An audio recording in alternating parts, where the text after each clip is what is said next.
அங்கமெல்லாம் கண் படைச்சி ஆயிரமா பேர் படைச்சி வாரா பாருங்கம்மா அவ யாரு மாரியம்மா.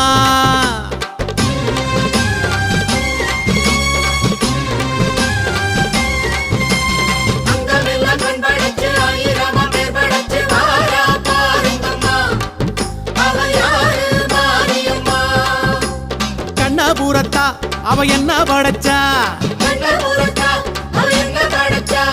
சித்திரையில் முத்தடுக்க கொள்ளிடத்து ஆத்து பக்கம் வாரா மாரியம்மா இப்ப வாரா ஊர்வலமா.